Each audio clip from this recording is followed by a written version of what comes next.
Well, they say the history of nations is actually the story of its people. When I flashed back to the year 1973, at the age of 22, I made a film called Manzil-e-Aurbi, which was banned by the Censor Board. It was accused of trying to subvert the institution of marriage because it had a subversive relationship of two men and a prostitute on the run, and they have free sex. And the girl gets pregnant and she doesn't give a tinker's damn whose child it is. And the tragedy was that those were those dark days when even the industry insiders, our big daddies, the guys who ran our industry, they too saw my film and banned it. So it's not only the government appointed goons, I call them in those days, banned it, but even my own people banned it. So my journey since 73 has been a rough one. 25 years later, when I directed my last film, before I said goodbye to direction and went into production only and encouraging young talent, I made a film called Zakhm, which was sourced from my own life. It locked horns with the then right-wing government at the center. The NDA was in power. You had the Shiv Sena BJP government here. And it fearlessly fought for the secular creed of this country. The film was refused certificate, and I had to fight for 3 months with the Home Ministry and to get a certificate for that. But only after they made sure that the saffron bands that were worn by the goons in the climax were digitally painted into grey. Otherwise, they would not give certificate. In between, the journey was not a comfortable one. I made a film called Saransh, which has become a kind of a classic. It was given an A certificate. It took a brave man for the ministry. He was the joint chief secretary, I think it was Mr. Jaffa, who saw the film and said this film should be seen by the nation. It should be given a U certificate. And he did something fantastic. He just called the Censor Board office in Mumbai and said, I'm going to make an alteration of just one dialogue and call it a revised version and give it a U certificate. So they were mavericks, they were great guys who did things like this. I had a bitter experience with a film called Sarak, which was made by me, which was at the time when our own chairman was on there. It was in Pahar, Mr. Shakti Samanta. And the film was again denied certificate. And I had to go to the High Court and take the Censor Board to court. But finally, when we reached a compromise, it was the Secretary of Ministry of Information Broadcasting who wrote the last scene. He said, no, you can have the film, but you must have the hero coming out of jail. So those were the days when you had ROs telling you in Censor Board what to do, giving you pontificating about what cinema should be, making you feel like sinners and lepers, as unclean people, devoid of any emotion, devoid of any refined sensibility. You had secretaries talking down to you and saying that you bunch of irresponsible guys just out to make money. Those were the dark days, but I must say that in the beginning of the century, miraculously things began to change. The new century has been one hell of a century for we guys who have been locking horns with the Censor Board ever since I began my career. And I know my predecessors also had problems. What changed it? I think it was the world was changing. I think the communication revolution and the world, the web, and I think the demographics changed. I remember when I decided to make to add high erotic component to my films with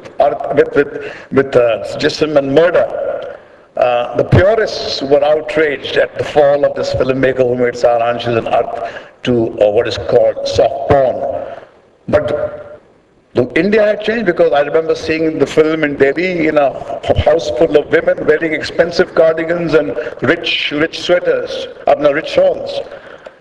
They were not films which were being watched by industrial workers who had sweaty bodies, who went to get their dose of sexuality. India had changed. And I think that's, ever since, as Anurag said, that things have been good. I mean, to be fair to the Censor Board, you have changed, and I would say this is the age of enlightenment. I would say things have changed. But let's face some certain blunt truths. The more things change, the more they remain the same. You can't get away from one blunt reality that you are here to impose status quo. The judiciary is here to impose status quo. We can talk about subversion till the cows come home. But the rebel is a part of the system. He's not outside the system. Real subversive discourse is not possible. Because the moment you try to do that, they'll gang up against you and under the pretext of larger interests, gag you up. That's the reality. That's why I think Anand Patwardhan Sahab had some amazing tips to give. He spent an entire lifetime fighting the Censor Board. But the film industry has to confront one bitter truth that you are a bunch of businessmen. You don't have a vision of life that you want to communicate at any cost. Because if you did, you would not succumb to the pressures of the Censor Board. You would go to court. You would go to the Supreme Court. No, you want to rebel and you want the establishment to roll a red carpet for you. It's not possible. The wells that you drink from, Anurag, were dug by people like us. This is something that's how society evolves. We pass on the baton to you and then you to the other. The thirst for self-affirmation is continuous. That's a part of life. But there has to be a self there to affirm. Most of the filmmakers don't have a self there. Do you have a self? Do you have a worldview? Do you have a concern? And I'm grateful to my friend Amit Khanna that when he was there in the guild, he introduced me to some very fascinating people in the ministry who woke me up to the larger concerns that they have from the India they come.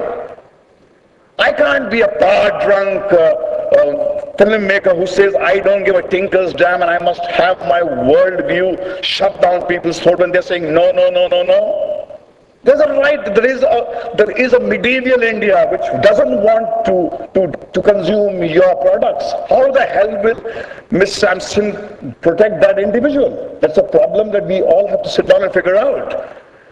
Why she is thirsting to give you and me independence. There are people clamoring at her feet and saying, for God's sake, protect me and my kind and my children from these bigots, these perverts who are hell-bent on tearing our worldview. So it's not an easy job. So I think let's get real. Let us start dehumanizing each other. I think the afflictions of the 21st century, of mankind, and I think the 21st century has to be reasonably better than the past century. We'll have to stop dehumanizing each other. I mean, neither are the film people bunch of fools who have no moral values, who are insensitive and only committed to make an easy buck, and neither are you guys that concerned about where the nation is heading. Neither are you the enlightened lot. So I think let us have humility, let us look at each other, let us hold each other's hands and pave a way together. And I think we have come to a curve where we're beginning to realize that either all of us make it to this fire or none of us does. It is going to be impossible for me to take the next step without your support. And I think it is that makes Amit and CI arrange forums like this, because I think we need to look into each other's eyes and understand where I go wrong. I must be told, I must tell you where you go wrong. And before I step down, because I can go on and on about this, I want to read out to you, Mr. Sampson, for something which the first Caliph of Islam said when he took charge of Islam 1400 of this community 1400 years ago. And it says, I have been given the authority over you. And I hope the Censor Board listens to this. I have been given the authority over you, and I am not the best of you.